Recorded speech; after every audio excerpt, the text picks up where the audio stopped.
Alright, I'm still in the lab. It's Sunday, you know, hardest working man on a Sunday. And yeah, so I'm on my comic book shit right now. And so we're going back into Zino's lab and the technology behind the prayer rugs, the magic carpets that he's been using. And in particular, the one that Zino has belonged to theFezGordon, who's actually the anchor to this universe that I'm building right here. And so yeah, I'm gonna get into some visuals on that.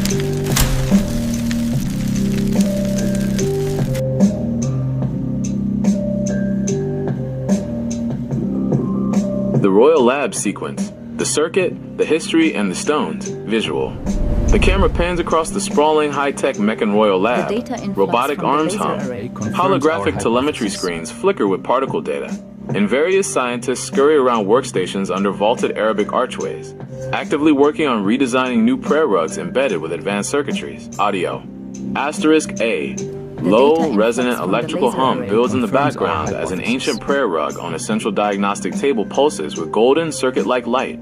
Scene on. The paradigm shift. Tariq, leaning over the glowing carpet, pointing urgently toward the data displays. Malik, you aren't looking at the math. This isn't just about preserving tradition anymore. Look at the grid calculations. This traces straight back to the foundational principles laid down by Clarence 13X. The outer movement is moving faster than our academies because they understand that the core of our knowledge isn't locked in a vacuum. It's universally connected. Malik, standing with arms crossed, staring down at the pulsating geometric projections with heavy furrowed skepticism. We are the guardians of the orthodoxy, Tariq. We cannot simply pivot our entire structure to match the cadence of the streets and the rising caliphate just because a few patterns match. Tariq, it's not a match, Malik. It's an origin point. And if we stay blind to it, we'll become obsolete. Besides, the anomaly driving these energy spikes isn't just atmospheric. Have you looked at the telemetry logs recovered from the Philadelphia Experiment Archive?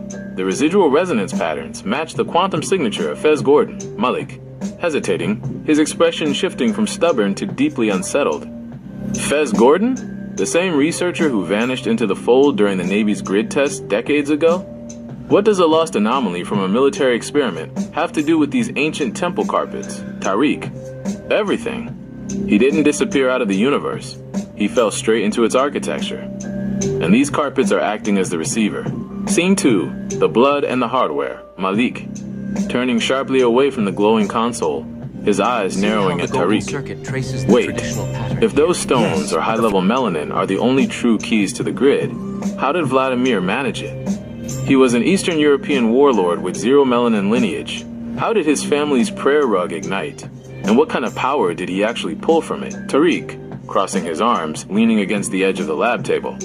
He didn't have the biological key, Malik, but he had hardware. Vladimir possessed two of the sacred foundation stones, the Urim and the Thummim. Malik. Just two? How many are required for full activation? Tariq, you need the complete set, all 6, maybe 7 stones, to ignite the carpet's true, unadulterated celestial power. Because Vlad only had those 2 stones, he could only access a corrupted, low-tier echo of the grid. That's why he was limited to coercing fringe elements, swarms of bats, insects, and crawling, creeping creatures. Every myth about the Dracula legacy stems from that localized, partial circuit. Scene 3, the forbidden blueprint. Malik, running a hand over his face, looking genuinely shaken.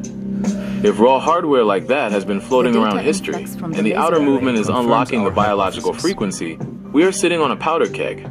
Our Orthodox institution labels anything outside our direct canon as kafir. Tariq, calmly placing a hand on Malik's shoulder, pulling up a secure terminal screen. Don't panic, Malik. All of this blueprint is laid out plain as day in the Circle 711, Quran. And we don't have to risk opening it here under the Grand Mufti's nose. I have an inside man planted at the University of Kasimu in New Tulsa, currently parsing that exact curriculum. He's about to feed us the answers we need.